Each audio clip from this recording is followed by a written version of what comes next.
ሰዎች በመጨረሻው ዘመን ራሳቸውን ይወዳሉ። የመጨረሻው ዘመን ትውልዶች ምስጋና የሌላቸው ይሆናሉ። ምስጋና አትፈልጉ ነው እንጂ የተባልነው አታመስግኑ አልተባልንም። እንዲሁም ቅዱስ ዮሐንስ አፈወርቅ የማያመሰግን ሰው ክፉ ሰው ነው ይላል።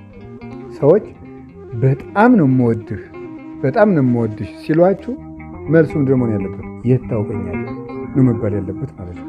ሐሰተኛ ሰዎች በማይገባቸው ሲመሰገኑ ወደው ይቀበሉታል ምስጋናቸው። እውነተኛ ሰዎች ግን ሲመሰገኑ እንደ መጀመሪያ የታውቀኝ ነው ላል ማለት ነው። የኛ ዘመን ልብ ጠያቂ መሆኑ ጥሩ ነው። ችግሩ ግን ምንድነው ያላችሁ እንደሆነ እምነት ላይ ጠያቂ እንሆናለን፣ ክህደት ላይ ሳንጠይቅ እንቀበላለን።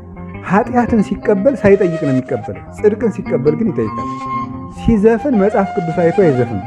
ዘፈን ተው ሲባል ግን መጽሐፍ ቅዱስ ምዕራፍ ስንት ላይ ያለው አትስፈኑ የሚል ሃይማኖት ተስፋ ያደረጉትን ነገር በማሰጠት የታመነች ናት። ተስፋ የምናደርገውን ነገር የሚያስረግጥልን ሃይማኖት ነው። ሃይማኖትን ምን ያስረዳዋል ቢሉ ሃይማኖት፣ እምነትን ምን ያስረዳዋል ቢሉ እምነት። እምነት ከተፈጥሮ ሕግ በላይ ያልፋል፣ ከእውቀታችን ሁሉ በላይ ይሻገራል። እግዚአብሔርን ልዑል እግዚአብሔር የሚያሰኘው ይሄ ነው። ሃይማኖት ጥንቃቄ ይፈልጋል። ሁለት ጥቅስ ስንይዝ ጊዜ የገባን ይመስለናል። በቅንነት ግን የሰማችሁትን ይዛችሁ ሂዳችሁ ለሰው አታውጉ ነው የምላችሁ። ያልገባችሁን እውነት አይሰበክም።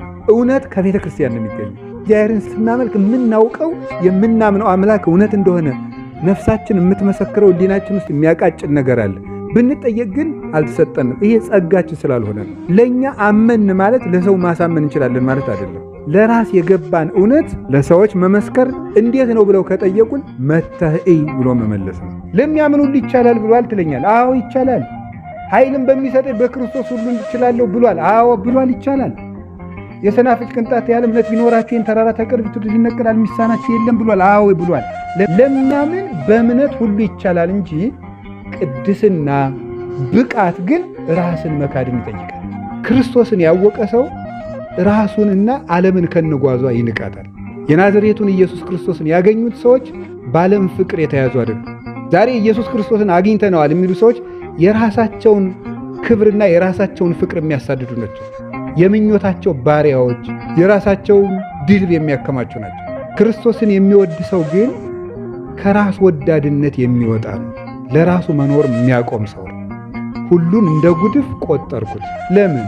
ጌታዬ መድኃኒቴ ኢየሱስ ክርስቶስን ስላወቅኩት። ከክርስቶስ ጋር አብሮ መኖር። የናዝሬቱን ኢየሱስን የሚያገኙት ከእሱ ጋር የሚኖሩ ናቸው።